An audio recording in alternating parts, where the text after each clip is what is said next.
Okay, so today we're diving into something pretty specific, but actually really important for anyone restoring those classic Tamiya ORV buggies. You know, the Frog, the Brat. Oh yeah, the Lancia rally too. And it's about adding those aftermarket CRP Kydex Nerf Wings, a common mod. Exactly. But someone, a hobbyist, pointed out something pretty sharp. The usual way people drill the holes, it leaves a screw end poking out inside the battery door. Right. And with older NiCad batteries, maybe not a huge deal, but now, with modern LiPo or life packs, that little metal protrusion is, well, it's a serious safety hazard. Seriously overlooked. A hazard how exactly? What's the specific risk there? Well, think about it. These modern batteries, they pack a lot of energy. If that screw rubs, or worse, punctures the battery casing, you could get a short. Thermal runaway, it can be catastrophic. Fire, basically. Okay, wow. So yeah, definitely not something to ignore. Our goal today then is to go beyond just like filing it down a bit. We want proper pro-level fixes. Based on the actual materials involved, yeah. We need solutions that are safe, solid, durable, so you can run those cool vintage Tamiyas with modern power, no worries. So let's get into the materials. What are we actually dealing with here? The battery door first. Okay, so the Tamiya battery door, that's typically ABS, acrylonitrile, butadiene styrene. It's a pretty standard, rigid plastic, durable. And from a bonding perspective, it's, generally okay to work with. Medium surface energy, we call it. Medium surface energy, meaning adhesives can get a decent grip on it. Pretty much, yeah. But then you have the Nerf Wing. That's Kydex. And Kydex isn't just any old plastic, right? No, not at all. It's a proprietary thermoplastic composite, an alloy, actually, of acrylic and PVC. Super tough stuff. They use it in, like, aircraft interiors, holsters. Okay, sounds heavy duty. But what does that mean for sticking it to the ABS door? That's the catch. Kydex is tough, but it also has low surface energy. That makes it really, really difficult to bond properly. Things just don't want to stick to it. So like regular model cement, Tamiya cement or whatever. Yeah. That's out. Totally out. Won't touch it effectively. Won't work reliably on the ABS either, for that matter. We need more industrial strength approaches here. Things designed to bridge that gap between these different plastics. Got it. So let's talk solutions. You mentioned surface prep is key for any adhesive. Absolutely critical. Non-negotiable, really. You got to clean both surfaces thoroughly first. Isopropyl alcohol and water mix is good. Let it dry completely. Then just stick it on. Nope. Then you need mechanical abrasion, scuffing. Use maybe 220 or 320 grit sandpaper, just enough to take the shine off and create a microscopic rough surface. We call it tooth.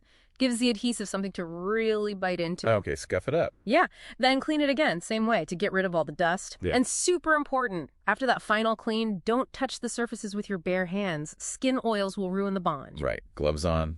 Get surfaces prepped. Option 1 for attaching. Okay, option 1, a 2-part methacrylate structural adhesive. Think something like DEFCON plastic welder, the hashtag 22045 stuff. Structural adhesive. Sounds serious. How does it work? It really is. It's not just glue. When it cures, it actually forms a completely new intermediate layer of plastic, a really strong one. And this new layer chemically grabs onto both the ABS and the Kydex. Wow, so it's like welding them together with plastic. That's a great way to think about it, yeah. It creates this incredibly strong load-bearing bond. We're talking like 3,500 psi tensile strength. It essentially makes the wing and the door one single piece. One piece. Permanently. Permanently, that's the trade-off. It is completely irreversible. If you ever need to separate them, you're basically destroying the parts. Okay, super strong, but final. What if you want something less permanent? Good question. That brings us to option 2, high bond tape. Specifically, something like 3M VHB tape. The 59522 series is a good candidate. VHB, very high bond, right? I've heard of that stuff. It's like industrial double-sided tape. Kind of, but way more advanced. It's this viscoelastic acrylic foam. When you press it down firmly, that foam actually flows into all the tiny microscopic irregularities on both surfaces. Ah, so it creates massive surface contact area. Exactly. Huge contact. It's incredibly strong, replaces mechanical fasteners in some industries. Plus, the foam core gives it another benefit. Which is? Vibration damping. Really useful on an RC car, absorbs some of the shocks and rattles. And this one is removable. Technically, yes. It's difficult, mind you. Takes patience, maybe some specific solvents. But it can be removed without destroying the parts, so it's non-destructive. Interesting. Okay, so we have Permanent super glue and removable super tape. What's option 3? Option 3 is going back to the original idea screws but doing it right. Refining the mechanical fastening. How so? Use M3 screws, but choose flathead ones, the kind designed to sit flush. And here's the key.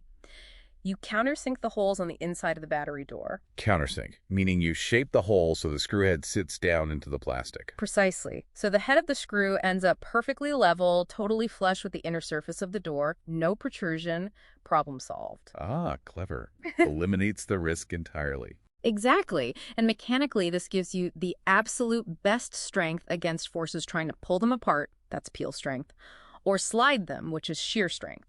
Plus, It's removable for maintenance. totally serviceable. You can take the wings off whenever you need. Just make sure you use M3 nylock nuts on the outside. Nylock nuts. Yeah. The ones with the nylon insert. Yeah. Prevents them from vibrating loose, which is, pretty important on an RC car. Keeps everything secure. Okay, 3 solid options. So, recommendations, if you had to pick. Well, it depends on what you prioritize. For that ultimate seamless fused look, and if you're sure you'll never want to remove them, the DevCon plastic welder is probably top tier. But if you want strength and the option to take it apart later, Then the countersunk M3 screw method is equally top tier, I'd say. It's the only one that's truly serviceable while being super strong. and the VHB take. Still a really strong alternative, Got it. especially if that vibration damping is appealing or you really want to avoid modifying the parts permanently, even with just screw holes. It's a great non-destructive choice. Makes sense. And regardless of the method, extra safety for the battery itself. Oh, absolutely. Belt and suspenders approach, always. Add another layer of heavy-duty heat shrink wrap around your LiPo pack, just for extra abrasion resistance. That idea. And maybe stick a thin pad of high-density closed cell foam on the inside of the battery door, too. Just a little cushion against impacts. Can't hurt. Right. Wow. Okay. It really shows how, like, this one tiny detail, a screw sticking out, opens up this whole area of material science and safety. It really does. Applying these kinds of principles, it doesn't just fix the problem, it, elevates the whole build. Better craftsmanship. Definitely food for thought.